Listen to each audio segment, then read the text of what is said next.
नमस्कार दोस्तों, स्वागत है आपके अपने चैनल द बुक लवर पर, जहां हम आपके लिए लाते हैं बेस्ट सेलर बुक्स के समरी रिव्यूज। आज हम बात करने जा रहे हैं एक ऐसी किताब की जिसने लाखों लोगों की जिंदगी बदल दी है। जी हाँ, मैं बात कर रही हूँ मॉर्गन हॉसल की बहुत ही फेमस किताब साइकोलॉजी ऑफ मनी की। साइकोलॉजी ऑफ मनी एक ऐसी किताब है जिसमें धन और वित्तीय निर्णयों के पीछे छिपी मानसिकता को समझाने की कोशिश की गई है। यह विभिन्न चरणों में धन के साथ हमारे भावनात्मक और मानसिक प्रक्रियाओं की व्याख्या करती है। यह पुस्तक वित्तीय स्वतंत्रता, धन संचयन, निवेश और व्यक्तिगत वित्तीय व्यवहार के प्रति हमारे दृष्टिकोण को बदलने के लिए प्रेरित करती है।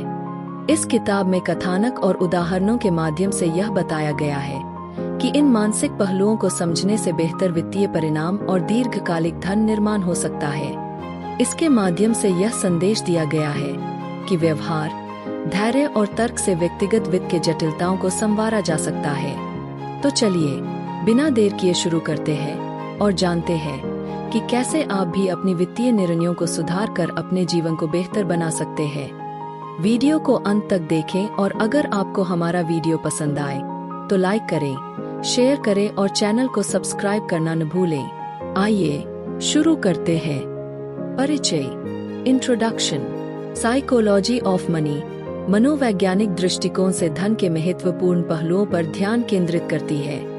धन की परिभाषा का बदलता स्वरूप का मतलब है कि समय के साथ समाज और व्यक्ति के दृष्टिकोण में धन का अर्थ और मूल्य कैसे बदलता है।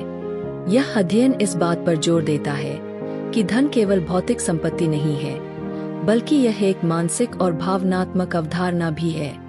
समय और स्थिति के साथ व्यक्ति के लिए धन का महत्व और उसकी परिभाषा बदल सकती है। पहले समय में धन का मतलब ज्यादातर भौतिक संपत्ति जैसे कि जमीन, सोना और घर से होता था। आजकल कई लोग अनुभवों जैसे कि यात्रा, शिक्षा और व्यक्तिगत विकास को भी धन मानते हैं। पहले धन का मतलब आर्थिक सुरक्षा होता था, जैसे कि एक स्थिर नौकरी और बचत। अब कई लोग वित्तीय स्वतंत्रता को अधिक महत्व देते हैं, जहां वे अपने समय और संसाधनों को अपनी पसंद के अनुसार खर्च कर सकते हैं।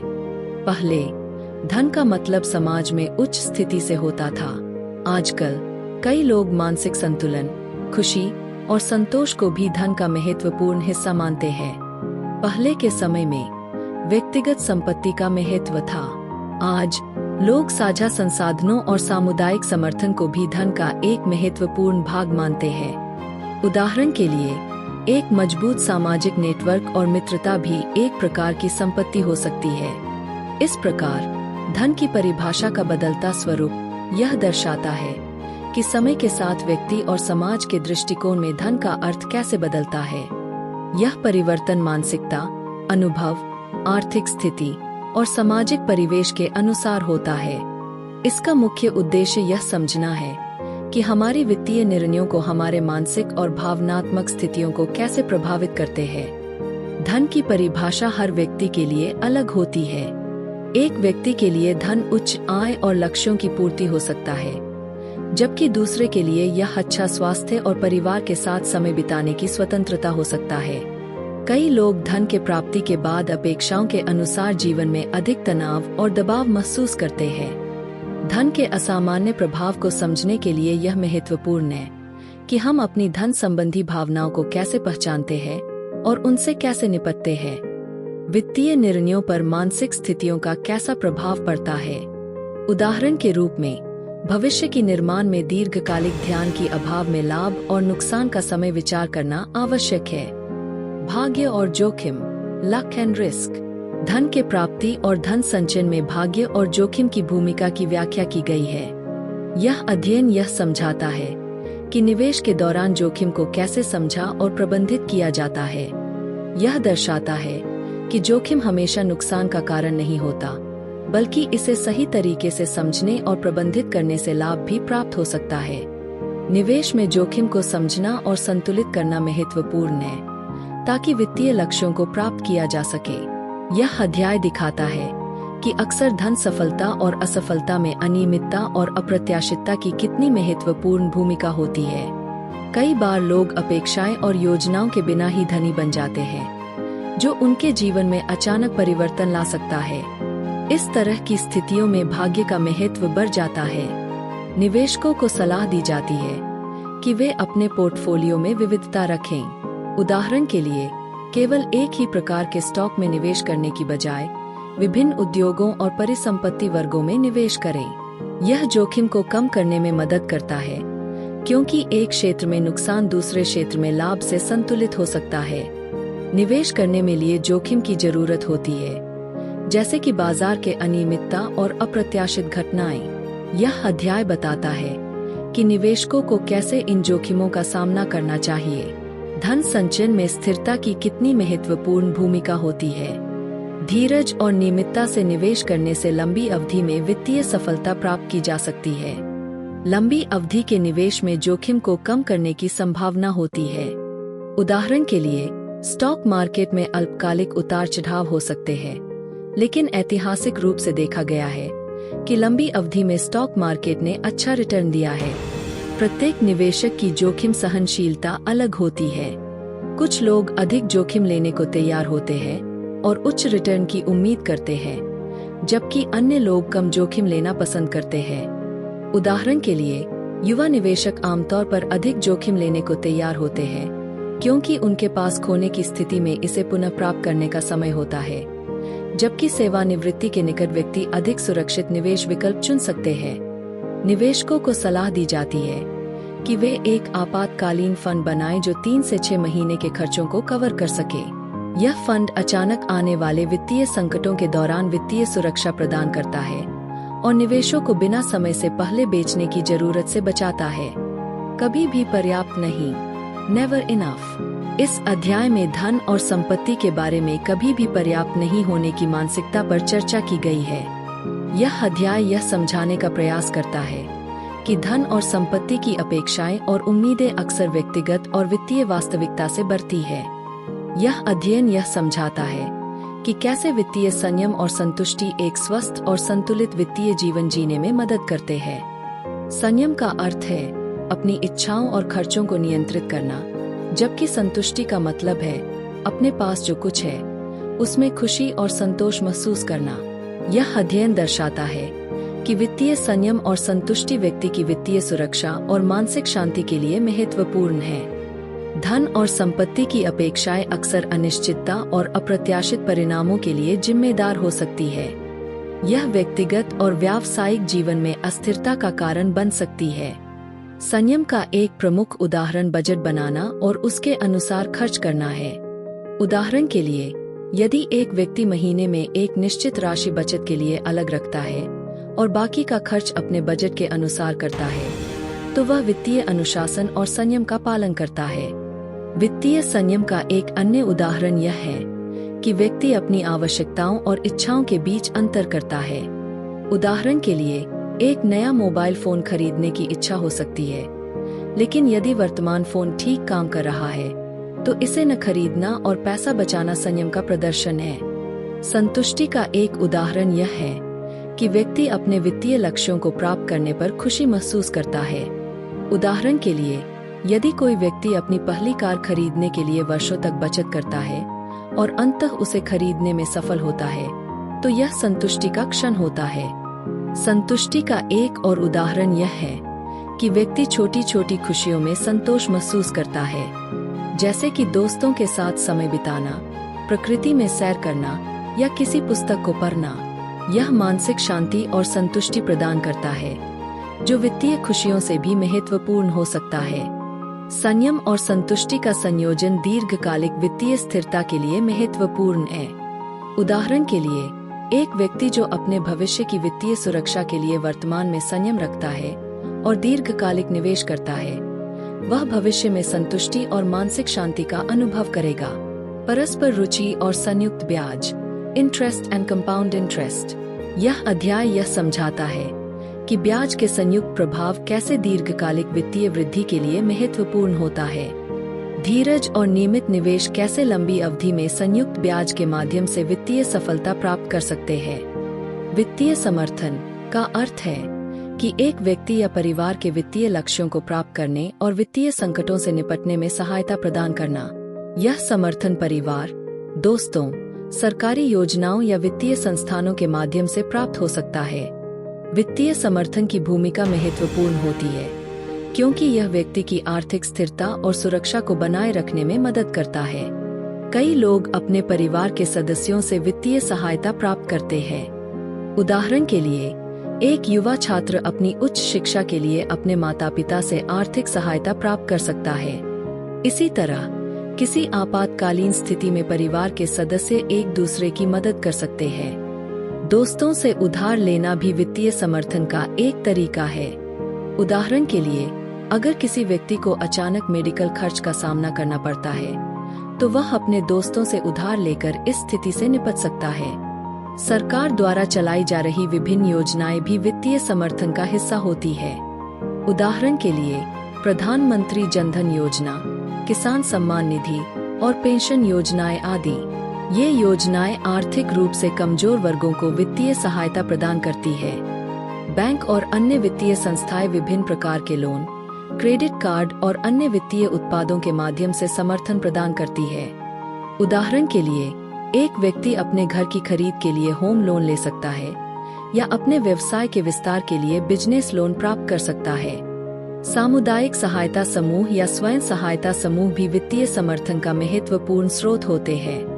उदाहरण के लिए, ग्रामीण क्षेत्रों में महिलाएं स्वयं सहायता समूह बनाकर छोटे छोटे उधार लेकर अपने छोटे व्यवसाय शुरू कर सकती है। बीमा योजनाएं भी वित्तीय समर्थन का एक महत्वपूर्ण हिस्सा है। उदाहरण के लिए, जीवन बीमा, स्वास्थ्य बीमा और वाहन बीमा जैसी योजनाएं व्यक्ति को आर्थिक संकट के समय में सुरक्षा प्रदान करती है। वित्तीय समर्थन व्यक्ति के आर्थिक जीवन में महत्वपूर्ण भूमिका निभाता है। यह न केवल आर्थिक स्थिरता प्रदान करता है, बल्कि वित्तीय संकटों से निपटने में भी मदद करता है। पारिवारिक सहायता, दोस्तों से कर्ज, सरकारी योजनाएं, बैंक और वित्तीय संस्थाएं, सामुदायिक सहायता समूह और बीमा योजनाएं विभिन्न प्रकार के वित्तीय समर्थन के उदाहरण हैं, जो व्यक्ति की आर्थिक सुरक्षा और समृद्धि को बनाए रखने में सहायक होते हैं। धनी बनना बने रहने से बेहतर है। Getting rich versus staying rich. यह अध्याय यह समझाता है कि व्यक्ति के वित्तीय जीवन में स्थिरता और संचयन की महत्वपूर्णता क्या है। स्थिरता का महत्व का अर्थ है कि वित्तीय स्थिरता व्यक्ति और परिवार के आर्थिक और मानसिक स्वास्थ्य के लिए महत्वपूर्ण है। वित्तीय स्थिरता का मतलब है कि व्यक्ति के पास पर्याप्त धन है ताकि वह अपने दैनिक खर्चों, आकस्मिक आवश्यकताओं और भविष्य के लक्ष्यों को पूरा कर सके। यह स्थिरता मानसिक शांति और जीवन में संतुलन बनाए रखने में मदद करती है। नियमित आय वित्तीय स्थिरता का एक महत्वपूर्ण हिस्सा है। उदाहरण के लिए, एक स्थिर नौकरी या व्यापार से नियमित आय व्यक्ति को अपने मासिक खर्चों को आसानी से पूरा करने और भविष्य की योजनाओं के लिए बचत करने में मदद करती है। आपातकालीन निधि का होना वित्तीय स्थिरता के लिए आवश्यक है। उदाहरण के लिए, एक व्यक्ति जो अपनी आय का एक हिस्सा नियमित रूप से आपातकालीन फंड में जमा करता है, वह अचानक आने वाली आपातकालीन स्थितियों, जैसे कि स्वास्थ्य समस्या या नौकरी छूटना, के दौरान आर्थिक रूप से सुरक्षित महसूस करता है। वित्तीय स्थिरता के लिए ऋण का सही तरीके से प्रबंधन करना महत्वपूर्ण है। उदाहरण के लिए, एक व्यक्ति जो अपने सभी कर्जों को समय पर चुका देता है और नए कर्ज लेने से बचता है, वह अपने वित्तीय स्वास्थ्य को बनाए रखने में सफल होता है। भविष्य के लिए बचत और निवेश वित्तीय स्थिरता को बढ़ाने में मदद करते हैं। उदाहरण के लिए, रिटायरमेंट योजना, बच्चों की शिक्षा के लिए बचत और संपत्ति खरीदने के लिए निवेश, यह सभी दीर्घकालिक वित्तीय स्थिरता प्रदान करते हैं। बीमा योजनाएं वित्तीय स्थिरता के लिए एक सुरक्षा जाल की तरह काम करती है। उदाहरण के लिए, जीवन बीमा, स्वास्थ्य बीमा और संपत्ति बीमा अप्रत्याशित घटनाओं के दौरान वित्तीय सुरक्षा प्रदान करते हैं। वित्तीय स्थिरता के लिए एक सुनियोजित वित्तीय योजना का होना महत्वपूर्ण है। उदाहरण के लिए, एक व्यक्ति जो अपने सभी आय और व्यय का ध्यान रखता है और एक स्पष्ट बजट बनाता है, वह अपनी वित्तीय स्थिरता को बनाए रखने में सफल होता है।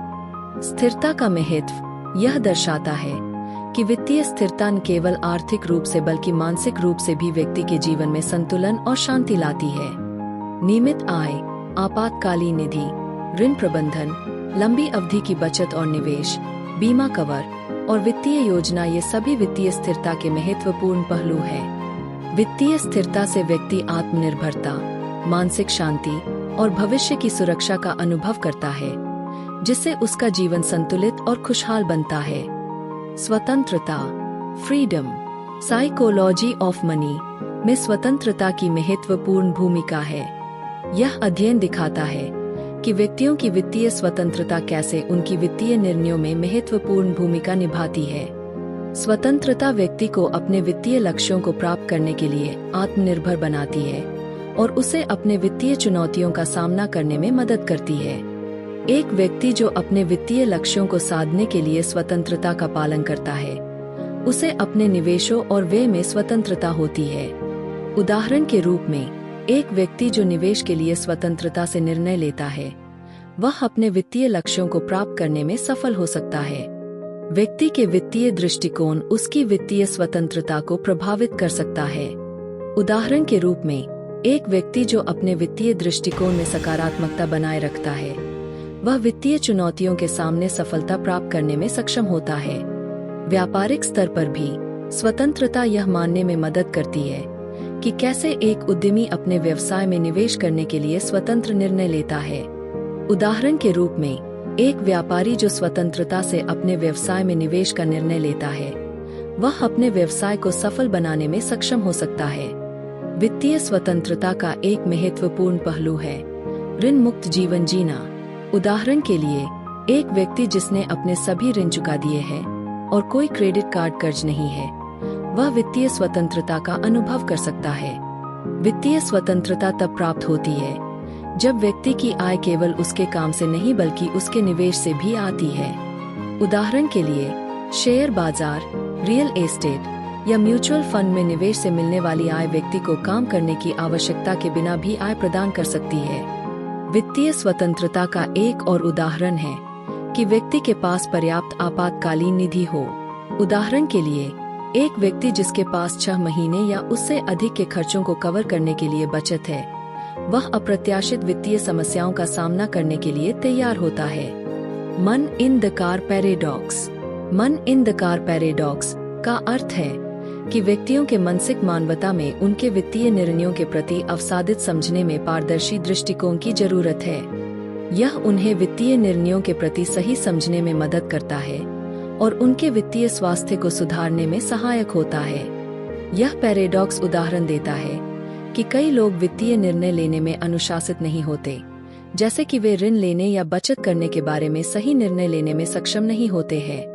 कुछ लोग अपने वित्तीय निर्णयों को गंभीरता से नहीं लेते, जैसे कि वे व्यय और निवेश में समझौता करते हैं, जो उनके वित्तीय स्वास्थ्य को प्रभावित कर सकता है। कुछ लोग वित्तीय संतुलन की अनुपातिता में अनुपातित होते हैं, जैसे कि वे अपने वित्तीय संतुलन की समझ करने में असमर्थ होते हैं और उनके वित्तीय निर्णयों को संदेहात्मक रूप से प्रभावित करते हैं। सामान्यतः हम सोचते हैं कि अधिक आय से अधिक बचत होगी, लेकिन वास्तव में जब लोग अधिक कमाते हैं तो वे अधिक खर्च भी करते हैं। यह लाइफस्टाइल इन्फ्लेशन का पैराडॉक्स है, जहां अधिक आय के साथ साथ उनकी जीवन शैली और खर्च भी बढ़ जाते हैं। बहुत से लोग दिखावे के लिए महंगी चीजें खरीदते हैं, जैसे कि महंगी कारें, ब्रांडेड कपड़े आदि, ताकि वे अमीर दिखें, लेकिन वास्तव में ये चीजें उनकी वास्तविक संपत्ति को नहीं दर्शाती है।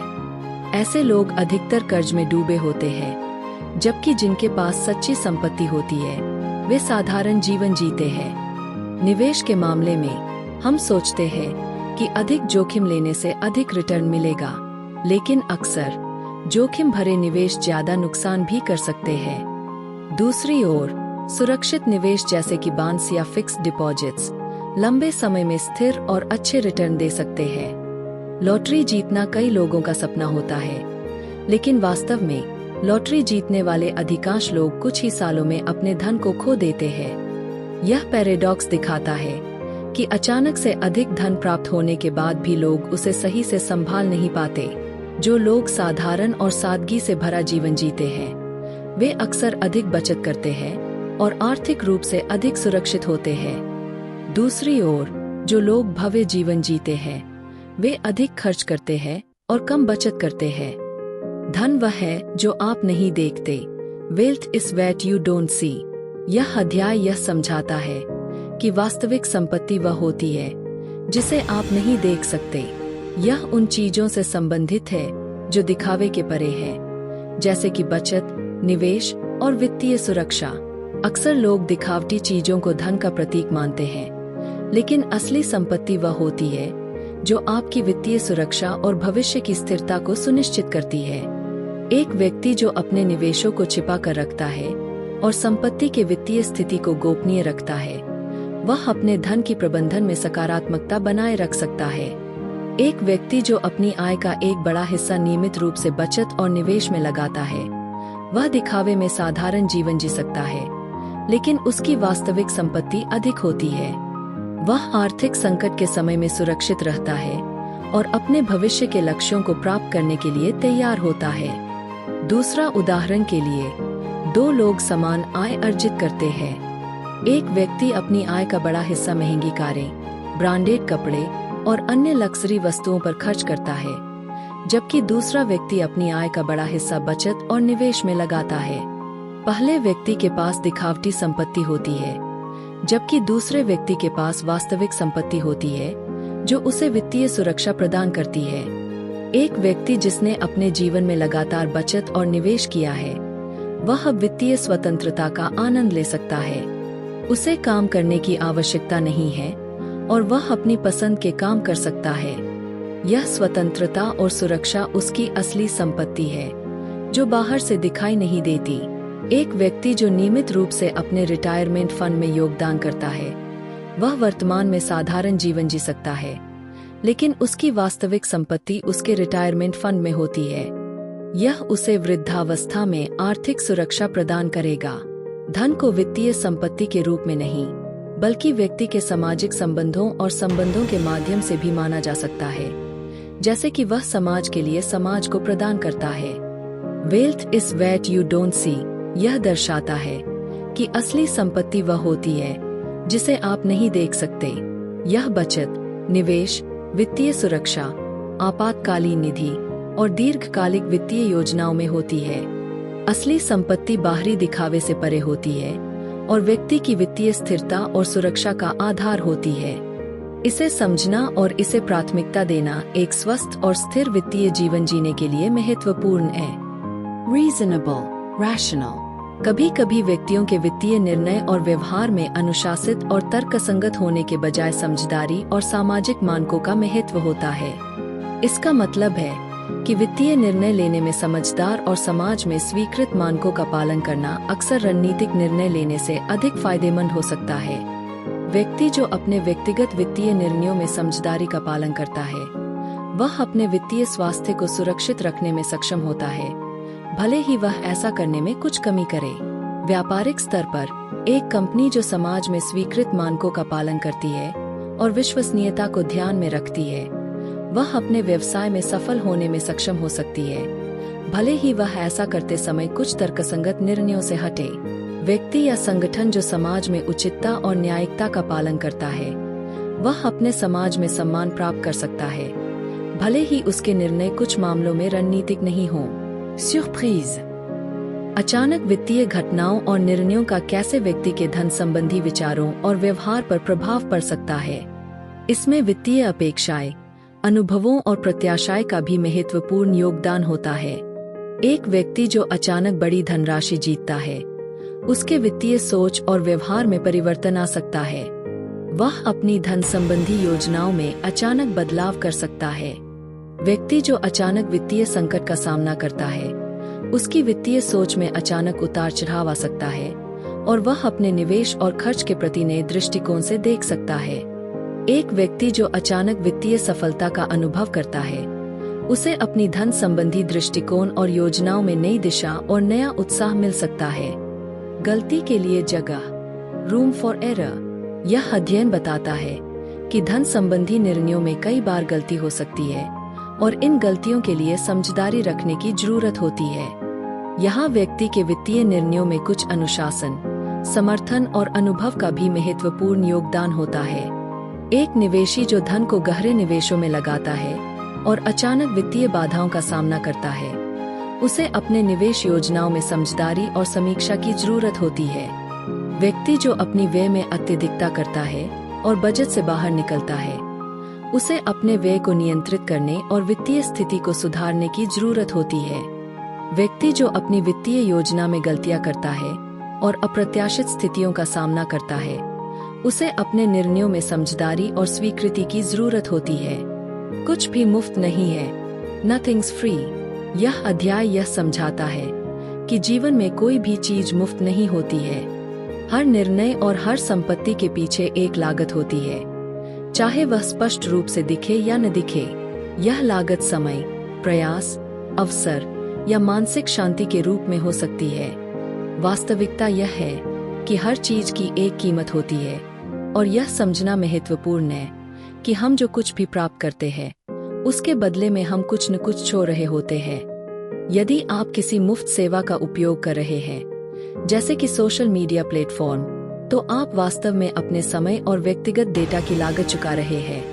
इन प्लेटफॉर्म्स पर बिताया गया समय और डेटा का उपयोग उनके लाभ के लिए किया जाता है। एक व्यक्ति जो अपने करियर में बहुत समय और प्रयास लगाता है, वह अपने परिवार के साथ समय बिताने का अवसर खो देता है। यह अवसर लागत है जो अक्सर स्पष्ट नहीं होती लेकिन महत्वपूर्ण होती है। अगर कोई व्यक्ति अधिक पैसे कमाने के लिए बहुत सारी जिम्मेदारियों और तनावपूर्ण नौकरी लेता है, तो उसकी मानसिक शांति की कीमत चुकानी पड़ती है। अधिक पैसे कमाने की लालच में वह अपनी मानसिक और शारीरिक स्वास्थ्य को खतरे में डाल सकता है। बहुत सी मुफ्त सेवाएं और उत्पाद, जैसे कि फ्री एप्स या सब्सक्रिप्शन, वास्तव में मुफ्त नहीं होते। वे आपके डेटा को एकत्रित करते हैं और विज्ञापनों के माध्यम से पैसा कमाते हैं। इस प्रकार आप अपनी गोपनीयता की कीमत चुका रहे होते हैं। जब आप किसी निवेश में पैसा लगाते हैं, तो आप उस पैसे का अन्य उपयोग करने का अवसर छोड़ रहे होते हैं। यह निवेश की अवसर लागत है। इसके अलावा निवेश में जोखिम भी शामिल होता है, जिसे आपको ध्यान में रखना पड़ता है। नथिंग्स फ्री यह दर्शाता है कि हर चीज की एक कीमत होती है, चाहे वह समय, अवसर, मानसिक शांति या व्यक्तिगत डेटा के रूप में हो। यह समझना महत्वपूर्ण है कि हम जो कुछ भी प्राप्त करते हैं, उसके बदले में हम कुछ न कुछ खो रहे होते हैं। यह ज्ञान हमें बेहतर निर्णय लेने में मदद करता है और हमें अपनी प्राथमिकताओं को स्पष्ट करने में सहायता करता है। वास्तविकता यह है कि मुफ्त कुछ भी नहीं होता, और यह सोच हमें हमारे संसाधनों का अधिक समझदारी से उपयोग करने में मदद करती है। डर और लालच, फियर एंड ग्रीड। यह अध्याय यह समझाता है कि वित्तीय निर्णय लेने में डर और लालच दो प्रमुख भावनाएं होती है। ये भावनाएं निवेश, बचत और खर्च के समय हमारे निर्णयों को प्रभावित करती है। डर हमें सुरक्षा के लिए प्रेरित करता है, जबकि लालच हमें अधिक मुनाफा कमाने की इच्छा जगाता है। यह संतुलन बनाना महत्वपूर्ण है, क्योंकि अत्यधिक डर या अत्यधिक लालच दोनों ही वित्तीय असफलताओं की ओर ले जा सकते हैं। एक व्यक्ति जिसने आर्थिक संकट का अनुभव किया है, वह अपने भविष्य के लिए अत्यधिक बचत कर सकता है। हालांकि इस डर के कारण वह वर्तमान में आवश्यक खर्च भी नहीं कर पाता, जिससे उसका जीवन स्तर प्रभावित होता है। शेयर बाजार में तेजी के समय कुछ लोग तेजी से अधिक मुनाफा कमाने के लालच में अपने सभी पैसे को उच्च जोखिम वाले स्टॉक्स में निवेश कर देते हैं। अगर बाजार में गिरावट आती है, तो वे बड़ी हानि का सामना कर सकते हैं। एक व्यक्ति जो निवेश के जोखिम से डरता है, वह अपने पैसे को बचत खाते में ही रखता है, जिससे उसे कम रिटर्न मिलता है। उसकी निवेश की हिचकिचाहट उसे लंबे समय में वित्तीय स्थिरता से वंचित कर सकती है। कुछ लोग अधिक चीजें खरीदने के लालच में अपने क्रेडिट कार्ड का अत्यधिक उपयोग करते हैं, जिससे वे कर्ज में डूब जाते हैं। उनका लालच और तत्काल संतुष्टि की इच्छा उन्हें वित्तीय संकट में डाल सकती है। कई निवेशक बाजार के उतार चढ़ाव के समय डर और लालच के बीच फंसे होते हैं। वे एक और मुनाफा कमाने की लालच में निवेश करते हैं, लेकिन बाजार में गिरावट के डर से जल्दबाजी में अपने स्टॉक्स बेच देते हैं, जिससे उन्हें नुकसान होता है। डर और लालच यह दर्शाता है कि ये दोनों भावनाएं हमारे वित्तीय निर्णयों को अत्यधिक प्रभावित कर सकती है। डर हमें सुरक्षा की ओर ले जाता है, जबकि लालच हमें अधिक मुनाफा कमाने की ओर प्रेरित करता है। वित्तीय सफलता के लिए इन भावनाओं के बीच संतुलन बनाना महत्वपूर्ण है। अत्यधिक डर हमें अवसरों से वंचित कर सकता है, जबकि अत्यधिक लालच हमें जोखिमपूर्ण स्थितियों में डाल सकता है। इसलिए समझदारी और तर्कसंगत दृष्टिकोण अपनाकर वित्तीय निर्णय लेना आवश्यक है। तो इसी के साथ हमारी बुक समरी यहीं पर समाप्त होती है। आइए देखते हैं इस किताब से हमने क्या सीखा। हम यह समझते हैं कि हमारी वित्तीय निर्णयों पर हमारे मानसिक स्थिति, भावनाएं और धारणाएं कितना प्रभाव डालती है। इससे हम यह सीखते हैं कि वित्तीय निर्णय लेते समय हमें अपनी भावनाओं को कैसे संतुलित रखना चाहिए। पुस्तक में बताया गया है कि धैर्य, व्यवस्थित निवेश और व्यक्तिगत वित्त योजनाओं का महत्व क्या है। यह व्यवहारिक तत्व हमें यह बताते हैं कि धन निर्माण में लंबे समय तक सोचने का महत्व क्या है। इस पुस्तक से हमें यह भी समझ मिलता है कि भावनाओं जैसे डर और लालच कैसे हमारे निवेश और वित्तीय निर्णयों पर प्रभाव डाल सकते हैं। इससे हम यह सीखते हैं कि वित्तीय निर्णय लेने में धीरज और संवेदनशीलता का महत्व क्या होता है। धन के मामले में भावनाओं का संघर्ष हमेशा रहता है, लेकिन इसके बावजूद हम यह सीखते हैं कि धीरज और संवेदनशीलता से वित्तीय सफलता प्राप्त की जा सकती है। आपके साथ इस यात्रा पर होने के लिए मुझे खुशी हुई। अगर आपको यह वीडियो पसंद आया हो तो इसे लाइक और शेयर करना न भूलें। इससे हमें प्रेरणा मिलती है और हम आपके लिए और भी बेहतरीन वीडियो ला सकते हैं। और हाँ, हमारे चैनल द बुक ऑब्जर्वर को सब्सक्राइब करना ना भूले। सब्सक्राइब करने के बाद बेल आइकन दबाएं ताकि आपको हमारी नई वीडियो की नोटिफिकेशन सबसे पहले मिले और हमारी नई वीडियो की अपडेट्स सबसे पहले पा सकें। अगर आपके पास कोई सवाल या सुझाव हो तो नीचे कमेंट बॉक्स में लिखें। हमारी आने वाली वीडियो में हम और भी दिलचस्प किताबों के बारे में बात करेंगे, तो बने रहिए हमारे साथ। अगली बार फिर मिलेंगे एक और best seller amazing book summary के साथ।